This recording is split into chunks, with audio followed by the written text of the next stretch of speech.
अगर आपको भी अपने जीवन में कुछ करना है तो डेली सुबह 6 बजे जीके जीनियस पंकज के करेंट अफेयर के वीडियो के साथ लड़ना है। दोस्तों चलिए शुरू करते हैं आज मतलब 21 जनवरी 2024 के करेंट अफेयर के इस वीडियो को।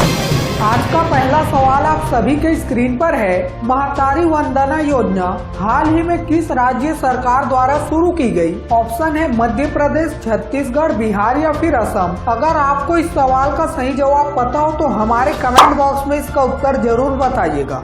उत्तर है ऑप्शन बी, धान का कटोरा कहे जाने वाला छत्तीसगढ़। छत्तीसगढ़ राज्य सरकार ने हाल ही में महतारी वंदना योजना 2024 के नाम से एक नई योजना शुरू की है। इसके तहत महिलाओं को हर महीने 1000 रूपए कुल 12,000 रूपए की वार्षिक वित्तीय सहयोग प्रदान की जाएगी। इस योजना का लाभ उठाने के लिए आवेदक को छत्तीसगढ़ का निवासी होना जरूरी है। यह योजना मध्य प्रदेश सरकार की लाडली बहन योजना से प्रेरित मानी जा रही है। तो अगला और दूसरा सवाल है, डॉक्टर भीमराव अंबेडकर की 206 फीट ऊंची कांस्य प्रतिमा का उद्घाटन किस राज्य में किया गया? ऑप्शन है बिहार, राजस्थान, आंध्र प्रदेश या फिर Uttar Pradesh.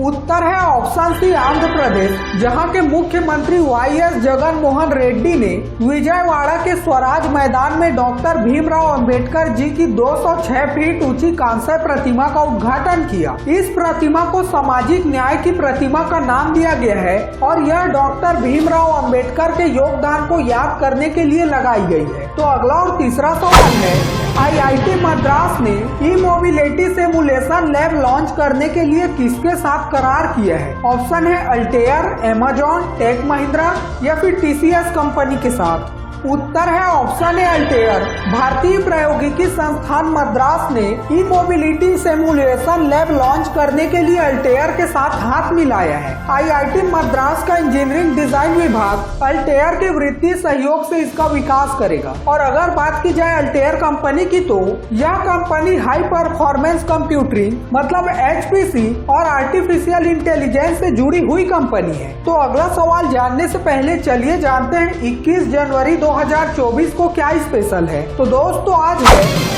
Foundation day of Tripura, Manipur and Meghalaya राज्य। 21 जनवरी 1972 को त्रिपुरा, मणिपुर और मेघालय राज्य उत्तर पूर्वी क्षेत्र अधिनियम 1971 के तहत पूर्ण राज्य बन गए थे। इसीलिए त्रिपुरा, मणिपुर और मेघालय 21 जनवरी को अपना राज्य दिवस मनाते हैं। वैसे आप किस राज्य से हैं हमें कमेंट में जरूर बताइएगा। तो चलिए बढ़ते हैं अगले सवाल की तरफ। पीएम मोदी ने 8 अमृत परियोजनाओं की शुरुआत महाराष्ट्र के किस शहर में की? ऑप्शन है पुणे, औरंगाबाद, नासिक या फिर सोलापुर में। उत्तर है ऑप्शन डी, सोलापुर। प्रधानमंत्री श्री नरेंद्र मोदी ने महाराष्ट्र के सोलापुर में लगभग 2000 करोड़ रुपए की 8 अमृत परियोजनाओं की आधारशिला रखी। उन्होंने कार्यक्रम के दौरान महाराष्ट्र में पीएम स्वनिधि के 10,000 लाभार्थियों को पहली और दूसरी किस्त के वितरण की भी शुरुआत की। तो अगला और पांचवा सवाल है, वर्ष की हाल ही की रिपोर्ट के अनुसार दुनिया की सबसे मजबूत करेंसी कौन सी है? ऑप्शन है बहरीनी दिनार, कुवैती दिनार, यूरो या फिर US dollar.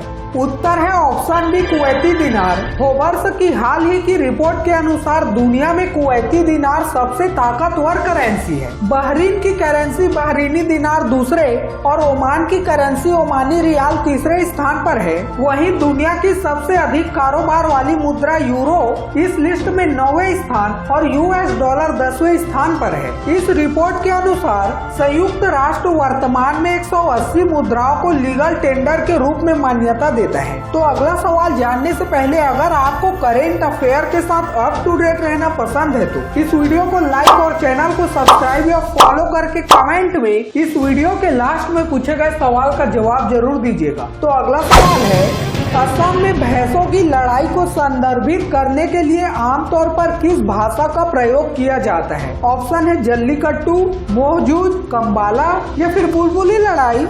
The correct answer is option B, मोहजूज। भैंस की लड़ाई 9 साल के अंतराल के बाद असम में फिर से लौट आई है। असम कैबिनेट ने सांस्कृतिक अभ्यास के लिए माघ बिहू के दौरान भैंस और बैल की लड़ाई को पुनर्जीवित करने की मंजूरी दी। 2014 में सुप्रीम कोर्ट के प्रतिबंध के कारण पारंपरिक भैंसों की लड़ाई पर रोक लग गई। असम सरकार ने पारंपरिक प्रथाओं को विनियमित करने के लिए SOP तैयार करने के बारे में अक्टूबर 2022 में गुआ गुवाहाटी उच्च न्यायालय को आश्वासन दिया। मोहजूज को असमिया संस्कृति से लगभग 200 साल पहले 30वें अहोम राजा स्वर्गदेव रुद्र सिन्हा ने परिचित कराया था। तो अगला और 7वां सवाल आप सभी के स्क्रीन पर है। केंद्र सरकार ने केरल में कृत्रिम रीफ इकाइयों की स्थापना के लिए कितने करोड़ रुपए आवंटित किए हैं? ऑप्शन है 102, 202, 302 या फिर 402 करोड़ रुपए।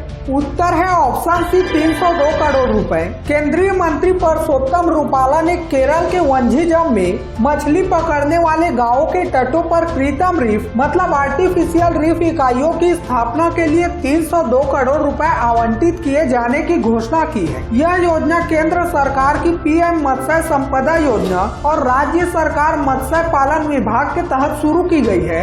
इसे स्थायी मत्स्य पालन और आजीविका को बढ़ावा देने के लिए शुरू की गई है। तो अगला सवाल है 9वां तमिलनाडु अंतर्राष्ट्रीय गुब्बारा महोत्सव कहाँ आयोजित हुआ? ऑप्शन है पोलाची, कोयम्बटूर, चेन्नई या फिर मदुराई में। उत्तर है ऑप्शन है पोलाची। तमिलनाडु अंतर्राष्ट्रीय गुब्बारा महोत्सव का 9वां संस्करण पोलाची में शुरू हुआ। महोत्सव का उद्घाटन चेंबर ऑफ कॉमर्स पोलाची के अध्यक्ष GD गोपाल कृष्णन ने किया। यह कार्यक्रम ग्लोबल मीडिया बॉक्स के सहयोग से तमिलनाडु पर्यटन द्वारा आयोजित किया गया। इस महोत्सव में UK, France, Netherlands, Spain, Japan, Thailand और वियतनाम से गर्म हवा के गुब्बारे दिखाए गए। हाल ही में 2022 के लिए भारतीय स्टार्टअप इकोसिस्टम रैंकिंग में किस राज्य को सर्वश्रेष्ठ प्रदर्शनकर्ता का दर्जा दिया गया? ऑप्शन है तमिलनाडु, बिहार, मणिपुर या फिर राजस्थान। उत्तर है ऑप्शन है तमिलनाडु। तमिलनाडु ने 2022 startup India state startup ranking में सर्वश्रेष्ठ प्रदर्शनकर्ता राज्य का खिताब हासिल किया। रैंकिंग में गुजरात, कर्नाटक, केरल और हिमाचल प्रदेश को सर्वश्रेष्ठ प्रदर्शन करने वालों के रूप में मान्यता दी गई, जबकि महाराष्ट्र, उड़ीसा, पंजाब, राजस्थान और तेलंगाना को अग्रणी के रूप में वर्गीकृत किया गया। वर्तमान में तमिलनाडु में स्टार्टअप इंडिया योजना के तहत 7,600 से अधिक स्टार्टअप पंजीकृत हैं। अकेले 2022 में 2,250 से भी अधिक स्टार्टअप पंजीकृत हुए। तो दोस्तों चलिए बढ़ते हैं अगले सवाल की तरफ। केंद्र ने 16वें वित्त आयोग के लिए पदों के सृजन की मंजूरी दी। 16वें वित्त आयोग के अध्यक्ष कौन है? ऑप्शन है शांतिकांत दास, रघुराम राजन, उर्जित पटेल या फिर डॉक्टर अरविंद पनगड़िया। उत्तर है ऑप्शन डी अरविंद पनगड़िया। प्रधानमंत्री श्री नरेंद्र मोदी की अध्यक्षता में केंद्रीय मंत्रिमंडल ने 16वें वित्त आयोग के लिए संयुक्त सचिव स्तर के 3 पदों के सृजन को मंजूरी दे दी है। इस वित्त आयोग का गठन 31 दिसंबर 2023 की अधिसूचना के माध्यम से किया गया था। भारत में वित्त आयोग भारतीय संविधान के अनुच्छेद 280 के तहत स्थापित एक संवैधानिक निकाय है। नीति आयोग के पूर्व उपाध्यक्ष डॉक्टर अरविंद पनगड़िया जी 16वें वित्त आयोग के अध्यक्ष हैं। तो अगला सवाल है बजट बजने के कारण आज की प्रश्नोत्तरी यहीं पर समाप्त करनी पड़ेगी। उससे पहले चलिए जानते हैं कल के सवाल का सही जवाब क्या था। कल के सवाल का सही जवाब है ऑप्शन सी गुजरात, जहां के कच्ची खरके को GI टैग से सम्मानित किया गया है। तो दोस्तों चलिए देखते हैं आज का सवाल क्या है।